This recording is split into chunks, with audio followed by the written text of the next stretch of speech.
Mr. Curtis, would you please state your full name for the record? My name is Clinton Eugene Curtis. And where do you reside? Tallahassee, Florida. And what is your profession? I'm a computer programmer. Would you please speak into the microphone so the audience can hear your testimony? I'm a computer programmer.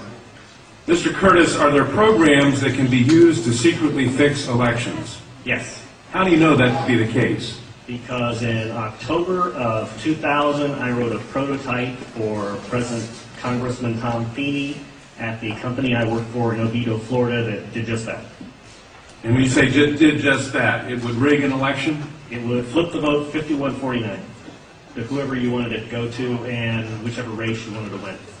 And would that program that you designed be something that elections officials that might be on county boards of elections could detect? They'd never see it. Mr. Would you answer that question once again? They would never see it. So how would such a program, a secret program that fixes the election, how could it be detected? You would have to view it either in the source code, or you'd have to have a receipt and then count the hard paper against the actual vote total. Other than that, you won't see it. All right, Mr. Curtis, if you had been asked, you or others with your professional expertise had been asked to design a protective program that would protect the Ohio elections from against such software to fix the election, could you have done so? If we've been asked to make a program that can fix the election, sure, anybody can do it. No, could you have designed a program or a procedure or a protocol that would have protected Ohio against this kind of rigging? No, you have to look at the source code. You have to get probably programmers from both or all parties to look at the source code and determine if there's anything in there that shouldn't be there. I mean, it's a simple program. You're adding 1 to a person's total. It's 100 lines of code tops. All right. Are you aware of whether there was any protective action in Ohio against this kind of vote rigging through software? I don't know. You don't know? I don't know. You were not asked to assist in the development of any protective system, is that correct? No, I was not. In Europe, have you reviewed at all the election results in Ohio? No, I haven't. Okay. Given the availability of such vote rigging software and the testimony that has been given under oath of substantial statistical anomalies and gross differences between exit polling data and the actual tabulated results, do you have an opinion whether or not the Ohio election, presidential election, was hacked? Yes, I would say it was. I mean, if you have exit polling data that is significantly off from the vote, then it's probably hacked. And your testimony is under oath? Yes, sir. And the testimony you've given is true? Yes, sir. Thank you.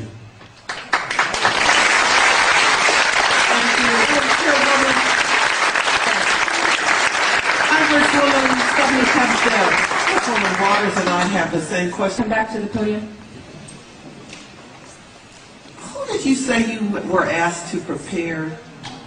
I was asked by Tom Feeney. He's now a congressman. At that time, he was Speaker of the House of Florida, Yang Enterprises, which was the company I work for, lobbyist, and their corporate attorney. He wore a lot of hats. And at the time, he was the Speaker of the House of Florida. Is that what you said? Yes. Okay, thank you. Congressman. You say he was the lobbyist for the voting machine company at the same time he was Speaker of the House?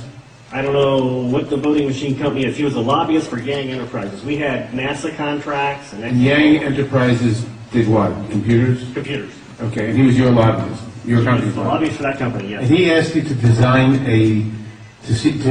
a code to rig an election Yes. while he was Speaker of the Florida House. Yes. This was during or previous to the 2000 election? Yes. October into September. And did he ever express why he wanted a code to rig an election? No, I immediately assumed that they were trying to keep you guys from cheating on it.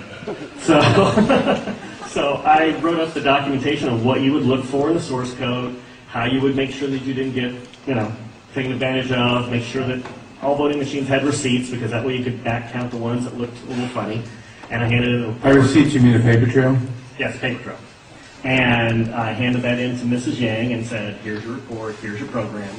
And she said, you don't understand, we need to hide the fraud in the source code. Hide the fraud, not reveal it. Not reveal the fraud because it's needed to control the vote in South Florida, was what she said. That's what she said. To your knowledge, was this used? I have no idea. I was ready to leave, so I retired and left the company. Your testimony a moment ago, I think you said just before you left an answer to Congresswoman Tubbs Jones' question, that, would you just repeat what you said in terms of the exit polls? Oh, the exit polls should not be significantly different than the vote. And if they were, you would conclude what? I would conclude someone's playing with the vote. Not with the exit polls? That's possible too. Okay, I was going to ask why something is definitely skewed. something is skewed in one or the other about. Right. To select which one, you'd have to see where the problem is. Let me ask you one further question. Assuming for the moment that such software, that's what you call it, such software to rig a vote was used in one or more machines in Ohio or in Florida, could you today detect that if you looked at the source code? If you get the machines and they have not been patched yet, I mean, once they get in and touch them, anything can happen. You can also set timers to that, but then you see the timers. Then you'd have to take those machines, decompile them, which I couldn't do, but possibly a Microsoft, an MIT, something could do. You might be able to see it. You might. Depends on how good they are at destroying what they had. Destroying what they had by tampering with the machine afterwards, or by programming a destroy instruction in the first place? Right, because since you didn't... Both, either or both? Either or both. You didn't actually see what's in there, so you don't know if the code is running in a single executable or running in various modules. If it's running in modules, you can make the code actually eat itself. Let me ask you one further question. I've been told that people who assume that lots of the election results, or that a large fraction of the election result in a state may have been affected by deliberate fraud in the computer, are paranoid, because in order to do that, you have to have access to thousands of machines, and that would be readily detectable. To what extent is that true? It depends on the technology you use. If you did a central tabulation machine that fed in, all you have to do is set a flag. You set a flag, the central tabulation machine would then flip your vote. So one person putting in bad code in a central tabulation machine can affect thousands and thousands or tens of thousands of votes. Right, and you could activate either automatically, or you could make it so that there's code existing on like an electronic machine that feeds it, where you would punch it in, it would set the flag, the server would see the flag, and then... And if you had a recount, and there were no paper trail, would that be, assuming that had happened, would that be revealable by seeing a discrepancy between what the central tabulator showed and what the individual machines, which had not been tampered with, showed? Not if I wrote it. Why not? In other words, I would make it match. You could work back from the tabulator to the individual machines, so that the tabulator would tell the machines to switch their results? Yes, it talks both ways. You can flip it to whatever you need. And they actually do talk to each other, the Yes. machines As long and as the it's tabulator. hooked up, as long as it's networked together, they can talk to each other. So in other words, there's absolutely no assurance whatsoever on anything with regard to these machines. Absolutely none, unless you look at the source code and make sure it's safe before it goes in.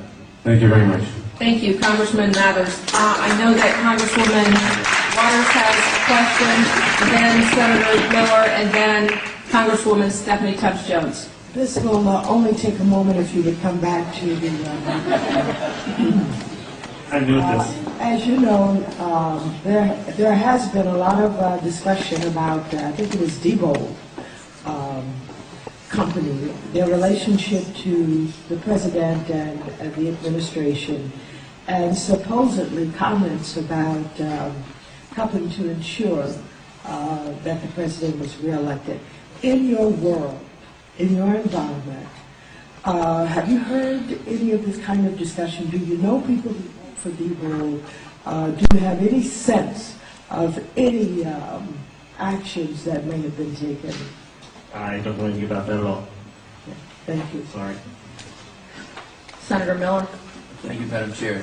Sir, I suspect people will attack you in terms of your credibility. Could you restate once again your credentials? I'm a programmer. I worked for NASA, worked for ExxonMobil, worked for Florida Department of Transportation, and other elements of my story, because this company, well, let's get into it. Why not? This company also, they have NASA contracts, and they were basically downloading tons of information, I mean gigabytes worth, and handing them off to this little Chinese guy named Henry Nee, and it didn't seem right, and he was hacking things, and I wrote a program for DOT that allowed contractors to send their information into DOT, and he was kind of the quality assurance guy for software. He put a wiretapping module in the program that went out to the contractors so that it actually sent everything they sent back to Yang. So I reported all this, and just last March, I think, he was arrested for attempting to send anti-tank missile chips to the capital of Communist China. So, if that's correct, this is such a small thing. Of course, I think he only got a $100 fine. And no time. Thank you. Congresswoman Stephanie Tubbs Jones. Thank you. We are now going to